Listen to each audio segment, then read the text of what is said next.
మోకాల నొప్పులకు ఎటువంటి సర్జరీ లేకుండా ఎపియాన్ పెయిన్ క్లినిక్ అందిస్తున్న అత్యాధునిక చికిత్స.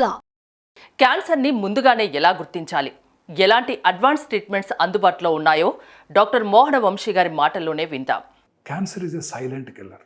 జనరల్గా ఎటువంటి మేజర్ సిమ్టమ్స్ ఉండవు. చాలామంది పేషెంట్స్ అంటుంటారు, చూడగానే వాళ్ళ అటెండర్స్ చెప్తాం, పేషెంట్కి డైరెక్ట్గా చెప్పాం కదా, అయ్యా ఇది 4th స్టేజ్ క్యాన్సర్ అనగానే ఫస్ట్ అదేంటండి డాక్టర్ గారు, గత 2-3 నెలలుగానే ఆయన బాధపడుతున్నారు, మైల్డ్ కాఫ్ అంతే తప్ప ఏమీ లేదు, మీరేంటి చూడగానే 4th స్టేజ్ క్యాన్సర్ అంటున్నారని కూడా చాలామంది పేషెంట్స్ అడుగుతుంటారు. Cancer is a silent killer. ఎటువంటి సిమ్టమ్స్ కలగజేవు, కానీ చిన్న చిన్న వార్నింగ్ సిగ్నల్స్ ఉంటుంటాయి, వాటిని మనం అశ్రద్ధ చేయకూడదు. జనరల్ వార్నింగ్ సిగ్నల్స్ ఏంటంటే లాస్ ఆఫ్ హెపటైట్, ఆకలి తగ్గిపోవటం, తినాలనిపించకపోవటం, distaste for food. Dining table దగ్గరికి తినాలని వెళ్తాము, అక్కడ దాకా వెళ్ళిన తర్వాత తినబుద్ధి కాకుండా వెనక్కి వచ్చేస్తాము. Very important warning signal of cancer. అంటే ఇది ఉంటే క్యాన్సర్ ఉందని కాదు, but it could be A cancer. తర్వాత అన్ఎక్స్ప్లెయిన్డ్ వెయిట్ లాస్. నార్మల్గా తింటున్నాం, నార్మల్గా పని చేసుకుంటున్నాం, కానీ బరువు తగ్గిపోతున్నాం. లో గ్రేడ్ ఫీవర్, ఈవినింగ్ టైంలోనో ఎప్పుడో లో గ్రేడ్ ఫీవరు, కొంచెంగా వీక్నెస్, ఇవన్నీ కూడా మన మార్పులన్నీ కూడాను క్యాన్సర్ని సూచిస్తాయి. అంటే క్యాన్సర్ ఉందని కాదు, ఈ సిమ్టమ్స్ ఉంటే క్యాన్సర్ ఉండి ఉండవచ్చు. ఇలాంటి సిమ్టమ్స్ ఉన్నవాళ్ళు అశ్రద్ధ చేయకుండా రెగ్యులర్గా దగ్గరలో ఉన్న ఆంకాలజిస్ట్తో చెకప్ చేసుకోవడం చాలా ఇంపార్టెంట్. ఇవే కాక ఆర్గన్ బేస్డ్ వార్నింగ్ సిగ్నల్స్, ఉదాహరణకి హెడేక్. ఆర్లీ మార్నింగ్ లేవటంతోనే హెడేక్ రావటం, ఆర్ హెడేక్తో నిద్ర లేవటం, very important warning signal of brain tumour. Especially middle age 40-50sలో కనుక ఇలాంటి సిమ్టమ్ వచ్చిందంటే ఖచ్చితంగా బ్రెయిన్ ట్యూమర్ కావచ్చు. డాక్టర్ దగ్గరికి వెళ్ళి, ఆంకాలజిస్ట్ దగ్గరికి వెళ్ళి పరీక్ష చేసుకోవడం చాలా ఇంపార్టెంట్. అలాగే కళ్ళు తిరిగినట్టు ఉండటం, డబుల్ విషను, జ్ఞాపక శక్తి కోల్పోవటం, వీక్నెస్ రావటం ఏదో ఒక పార్ట్ ఆఫ్ బాడీలో, ఇంకా కొన్నిసార్లు మాట్లాడలేకపోవటం, కొన్నిసార్లు విచక్షణ జ్ఞానం కోల్పోయి అందరి ముందు బట్టలు చేంజ్ చేసుకోవటం, ఆల్కహాల్ తాగిన వాళ్ళు తాగినట్టు నడవటం. అంటే బ్రెయిన్లో వచ్చే లొకేషన్ బట్టి ఈ సిమ్టమ్స్ మారుతూ ఉంటాయి. ఇవన్నీ కూడా చాలా important warning signals of brain tumour. అలాగే ఫిట్స్ రావటం, బీపీ పెరిగిపోవటం, ఇవన్నీ కూడాను common warning signals of brain tumour. తర్వాత మిగతా హెడ్ అండ్ నెక్ క్యాన్సర్లో oral cavity cancers are the commonest cancers in South India. దక్షిణ భారతదేశంలో పురుషుల్లో అత్యధికంగా కనబడే క్యాన్సరు ఈ ఓరల్ క్యాన్సర్స్. ఓరల్ క్యాన్సర్స్ అంటే ముఖ్యమైన వార్నింగ్ సిగ్నల్స్ ఎరుపు తెలుపు మిళితమైన ప్యాచెస్, లేదా కర్డీ వైట్ ప్యాచ్, పెరుగు లాంటి ఒక ప్యాచ్ అక్కడ అతుక్కొని ఉండటం, మనం రబ్ చేసినా రాకపోవటం, ల్యూకోప్లేకియా, ఎరిథ్రోల్యూకోప్లేకియా అంటాం. Erythroleukoplakia combination is a very important warning signal of cancer. ఇవన్నీ ఎటువంటి నొప్పి కలగజేవు, ఎవరు డాక్టర్ దగ్గరికి రారు, లేట్ స్టేజెస్లోనే వస్తుంటారు. మానని పుండు, అప్పుడప్పుడు పుండ్లు వస్తుంటాయి, పోతుంటాయి, పెయిన్ఫుల్గా ఉంటాయి, తగ్గిపోతాయి. మానని పుండు, క్రమం తప్పకుండా పెరుగుతున్నటువంటి పుండు, నాలుక మీద కానీ, దవడ లోపలి భాగంలో కానీ, అంగటి మీద కానీ, ఎక్కడైనా కావచ్చు, ఫ్లోర్ ఆఫ్ మౌత్లో కానీ, లిప్స్ మీద కానీ, మానని పుండు క్రమం తప్పకుండా పెరగటం an important warning signal of cancer. ఈ రెండు కూడా. అలాగే మెడలో చిన్న చిన్న లింఫ్ గ్లాండ్స్, చిన్న గడ్డలు డెవలప్ అవటం, లోవర్ పార్ట్ ఆఫ్ ద నెక్లో థైరాయిడ్ ఎన్లార్జ్మెంట్ రావటం. అంటే ప్రతి థైరాయిడ్ ఎన్లార్జ్మెంట్ క్యాన్సర్ కాకపోవచ్చు, బట్ మస్ట్ బీ ఇన్వెస్టిగేటెడ్, చూపించుకోవాలన్నమాట. అలాగే ఎటువంటి గడ్డలు బాడీలో, శరీరంలో ఎక్కడైనా సరే ఏ భాగంలో అయినా గడ్డ రావటం, బ్రెస్ట్లో కానీ, తొడలో కానీ, కాల్లో కానివ్వండి, ఎక్కడైనా కానీ, నెక్లో కానివ్వండి, ఈ గడ్డ క్రమం తప్పకుండా పెరుగుతోంది, పెయిన్లెస్ లంప్ అయితే ఖచ్చితంగా మనం డాక్టర్ దగ్గర పరీక్ష చేయించుకోవాలి. ఇక breast cancer, commonest cancer in India.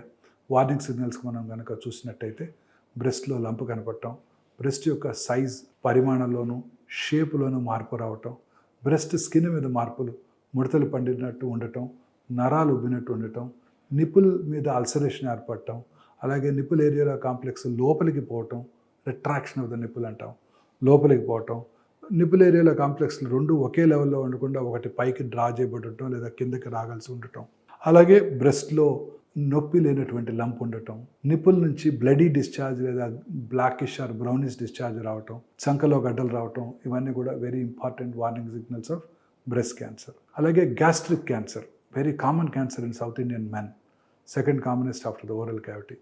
చాలామంది అంటుంటారు, నాకు గ్యాస్ ఉంది, చాలా కాలంగా గ్యాస్ ఉంది.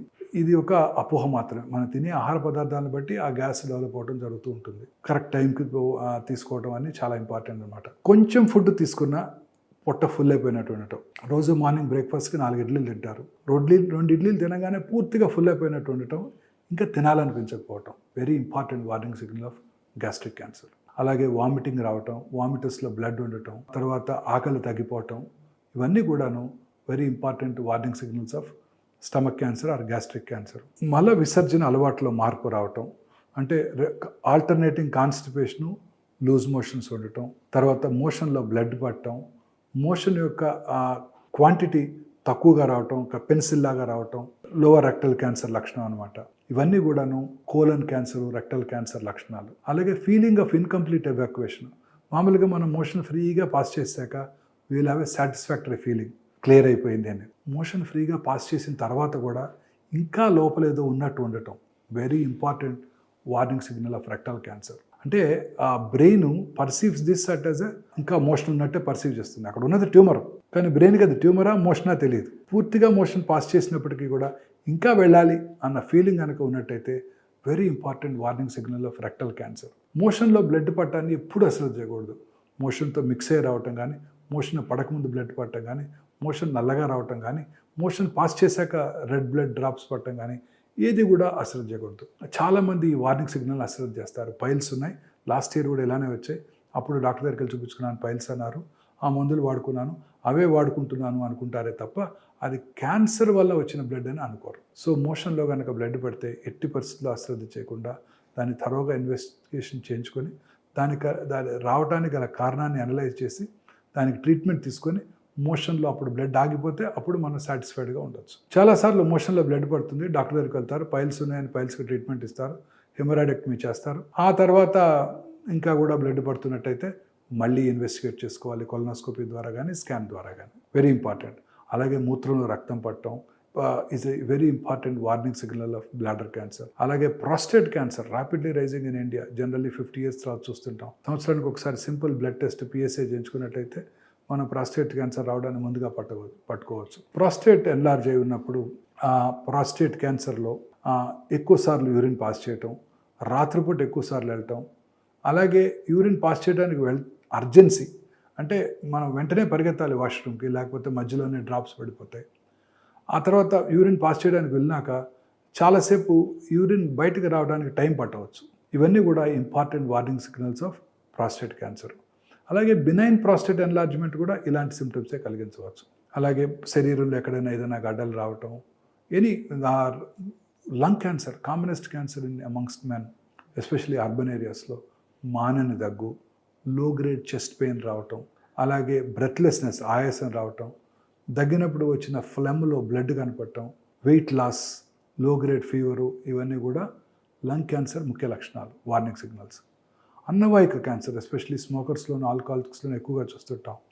ఈ మింగటానికి ఇబ్బందిగా ఉండటం, ముందుగా సాలిడ్స్కి ఇబ్బందిగా ఉండటం, ఎక్కువ టైం పట్టడం ఫుడ్ తీసుకోవడానికి, సాలిడ్ తిన్నాక కొంచెం లిక్విడ్ తాగితేనే ఆ ఫుడ్ లోపలికి వెళ్ళటం, స్లోగా లిక్విడ్స్ కూడా మనకి ద్రవ పదార్థాలకు కూడా మింగుడు పడకపోవటం, ఇవన్నీ కూడా అన్నవాహిక క్యాన్సర్ లక్షణాలు. ఇలా అనేక రకాలైన క్యాన్సర్స్కి అనేక రకాలైన వార్నింగ్ సిగ్నల్స్ ఉంటాయన్నమాట.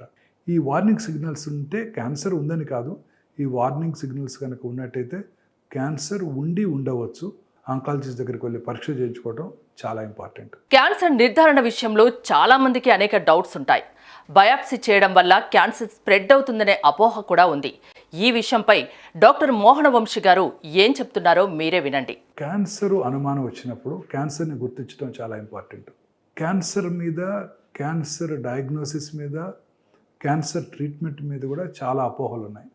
రోజు చూస్తూనే ఉంటాను. ఇంత ఎడ్యుకేట్ చేసినప్పటికీ ఎంతోమంది ప్రముఖులు క్యాన్సర్ బారిన పడిన వాళ్ళ గురించి ఉదాహరణగా చెప్పి వాళ్ళకి మనం చెప్పినప్పటికీ బయాప్సీ అనగానే ప్రజలంతా భయపడిపోతారు. అదేమిటి, ముక్క తీస్తారా, నీడిలు పెట్టి ముక్క తీస్తారా, నీళ్ళు పెట్టి బ్రెస్ట్లో గుచ్చుతారా, గుచ్చితే క్యాన్సర్ పాకిపోతుందంట కదా, తేనె తుట్టని కదిలించినట్టయితే ఎట్లా పాకిపోతాయో తేనెటీగలు, అట్లా క్యాన్సర్ కణాలు బాడీ అంతా పాకిపోతాయి అంట కదా అని రోజు ఇవాళ కూడా every day in spite of మనం మీడియా ద్వారా అందరూ ఆంకాలజిస్టులు ఎంతో అవేర్నెస్ తీసుకురావడానికి కృషి చేసినప్పటికీ కూడా ఈ పాపులర్ అపోహ, మిస్కన్సెప్షన్ ప్రజలందరిలోనూ అలానే ఉంది, చదువుకున్న వాళ్ళలో కూడా అలానే ఉంది. మొన్న మధ్య ఒక డాక్టర్ గారు వారి తండ్రి గారికి liver cancer, colon cancer with liver metastasis ఉంటే ఆ లివర్లో ఉన్నది కన్ఫర్మ్ చేసుకోవడానికి చిన్న బయాప్సీ చేద్దాం అనగానే అదేం డాక్టర్ గారు బయాప్సీ చేస్తే పాకిపోతున్నట్టు కదా అని అడిగారు. ఆయన కూడా ఆఫ్థల్మాలజిస్ట్. సో ఇలా ఈ అపోహ చాలా ప్రబలంగా ప్రజల్లో కూడా ఉంది. సో క్యాన్సర్ బయాప్సీ చేయడం ద్వారా ఏ రకంగా కూడా క్యాన్సర్ అప్స్టేజ్ చేయబడదు, క్యాన్సర్ శరీరంలో ఇతర భాగాలకి పాకటం అంటూ జరగదు. బయాప్సీ ద్వారానే మనం ఏ రకమైన క్యాన్సరో మనం తెలుసుకోగలుగుతాము. అంతే తప్ప మిగతా ఏ రకమైన పరీక్ష ద్వారా మనం ఏ రకమైన క్యాన్సరు అసలు క్యాన్సరా కాదా చెప్పలేము. ఓరల్ క్యావిటీలో అయితే డైరెక్ట్గా అల్సర్ నుంచి బయాప్సీ చేస్తాము. గ్యాస్ట్రిక్ క్యాన్సర్ అయితే ఎండోస్కోపీ ద్వారా చేస్తాము. బ్రెస్ట్ క్యాన్సర్ అయితే నీడిల్ బయాప్సీ ద్వారా చేస్తాము. లంగ్ క్యాన్సర్ అయితే ఐదర్ బ్రాంకోస్కోపీ ద్వారా కానీ సిటీ గైడెడ్ బయాప్సీ ద్వారా కానీ మనం అనలైజ్ చేయడం జరుగుతూ ఉంటుంది. కోలన్లో ఇంటెస్టైనల్ ట్రాక్లో ఉన్నట్టయితే ఎండోస్కోపిక్ బయాప్సీ చేయడం ద్వారా అది క్యాన్సరా కాదా ఈజీగా చెప్పవచ్చు.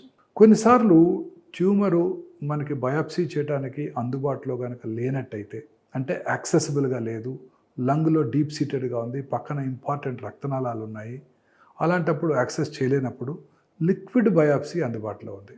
లిక్విడ్ బయాప్సీ అంటే జస్ట్ పేషెంట్ నుంచి 10 ml బ్లడ్ తీసుకొని దానిలో సర్క్యులేటింగ్ ట్యూమర్స్ ఉంటాయి. బ్లడ్లో మీ అందరికీ తెలుసు thousands off white blood cells, millions of red blood cells, platelets ఉంటాయి. వాటితో పాటు 5 నుంచి 10 క్యాన్సర్ కణాలు కూడా ఉంటాయి. వీటినే సర్క్యులేటింగ్ ట్యూమర్ సెల్స్ అంటారు, సిటిసి. ఈ 5-10 సర్క్యులేటింగ్ ట్యూమర్ సెల్స్ని ఐడెంటిఫై చేసే పరికరాలు ఇప్పుడు మనకి అందుబాటులో వచ్చాయి హైదరాబాద్లోనే. దీని ద్వారా సర్క్యులేటింగ్ ట్యూమర్ సెల్స్ని ఐడెంటిఫై చేసి అది ఏ రకమైన క్యాన్సరు, ఎక్కడ నుంచి పుట్టింది, ఆ సర్క్యులేటింగ్ ట్యూమర్ సెల్స్తో పాటు ఆ బ్లడ్లో ఉండే సర్క్యులేటింగ్ ట్యూమర్ ఫ్రీ డిఎన్ఏ తీసుకొని, ఇంతకుముందు మనం అనుకున్నామే కాంప్రహెన్సివ్ జెనోమిక్ ప్రొఫైలింగ్ అంటారు, 500-600 క్యాన్సర్ ఆంకోజీన్ ప్యానల్ చేసి ఏ రకమైన ఆంకోజీన్ మ్యూటేషన్ వల్ల ఈ క్యాన్సర్ వచ్చిందో తెలుసుకునే ఫెసిలిటీస్ కూడా ఇప్పుడు మనకు అందుబాటులో వచ్చాయి. అంటే 10 ml బ్లడ్ డ్రా చేసి దాంట్లో ఉన్న సర్క్యులేటింగ్ ట్యూమర్ సెల్స్ని ఐడెంటిఫై చేసి ఆ సర్క్యులేటింగ్ ట్యూమర్ సెల్స్తో పాటు ఉండే సర్క్యులేటింగ్ ట్యూమర్ ఫ్రీ డిఎన్ఏని జెనోమిక్ ప్రొఫైలింగ్ పంపించి ఏ రకమైన జన్యుపరమైన మ్యూటేషన్ వల్ల ఈ క్యాన్సర్ వచ్చిందో తెలుసుకునే ఫెసిలిటీస్ ఇప్పుడు మనకు అందుబాటులో ఉన్నాయి. అలాగే ఆ సర్క్యులేటింగ్ ట్యూమర్ సెల్స్ తీసుకొని దాన్ని ల్యాబ్లో ఇన్విట్రోలో గ్రో చేసి ఏ రకమైన యాంటీ క్యాన్సర్ మెడిసిన్కి అది లొంగుతుందో తెలుసుకునే ఫెసిలిటీస్ కూడా ఇప్పుడు మనకు అందుబాటులో వచ్చాయి. అంటే బ్లడ్లో ఉండే ట్యూమర్ సెల్స్ తీసుకొని వాటిని ల్యాబ్లో గ్రో చేసి దేనికి లొంగుతుంది, అది ఏ మందుకు లొంగుతుందో తెలుసుకునే ఫెసిలిటీస్ కూడా అందుబాటులోకి వచ్చాయి. మీరందరూ వినే ఉంటారు యూరిన్ కల్చర్ సెన్సిటివిటీ. స్త్రీల్లో యూరినరీ ఇన్ఫెక్షన్ చాలా కామన్గా చూస్తుంటాము. ఆ యూరిన్ ఇన్ఫెక్షన్ ఉన్నప్పుడు ఏం చేస్తారు, స్త్రీలు యూరిన్ టెస్ట్కి పంపిస్తారు. కల్చర్ సెన్సిటివిటీ, ఏ ఆర్గానిజం ఉన్నది, అది ఏమో మెడిసిన్కి లొంగుతుందో తెలుసుకుంటారు. అలా లిక్విడ్ బయాప్సీ ద్వారా బ్లడ్లో ఉన్న సర్క్యులేటింగ్ ట్యూమర్ సెల్స్ని గ్రో చేసి ఏ రకమైన యాంటీ క్యాన్సర్ డ్రగ్ లొంగుతుందో తెలుసుకునే ఫెసిలిటీ కూడా ఇప్పుడు మనకు అందుబాటులోకి వచ్చేసింది. సో ఇలా క్యాన్సర్ డయాగ్నోసిస్లో మనకు అనేక రకాలైన విప్లవాత్మకమైన మార్పులు మనకు అందుబాటులో వచ్చాయి. సో ఫ్యూచర్ ఆఫ్ ఆంకాలజీ అంతా ఇలానే ఉండబోతుంది. 10 ml బ్లడ్ డ్రా చేసేసి అది ఏ రకమైన క్యాన్సరు, ఏ రకమైన మ్యూటేషన్ జెనెటిక్ మ్యూటేషన్ వల్ల వచ్చింది, దేనికి లొంగుతుంది కూడా పూర్తిగా తెలుసుకోవచ్చు. క్యాన్సర్ నిర్ధారణ అయిన తర్వాత surgeon, medical oncologist, radiation oncologist, ఇతర వైద్య నిపుణులతో కూడిన మల్టీ డిసిప్లినరీ టీం ద్వారా చికిత్స పొందవచ్చు. అయితే క్యాన్సర్ తీవ్రత ఎక్కువగా ఉన్నవారు అయితే రెగ్యులర్గా స్క్రీనింగ్ చేయించాలి. వైద్యుల సూచనల మేరకు ఆహార విషయాల్లో తగిన మార్పులు చేసుకుంటూ తగు జాగ్రత్తలు తీసుకుంటే క్యాన్సర్ ముప్పు నుంచి దూరంగా ఉండవచ్చు.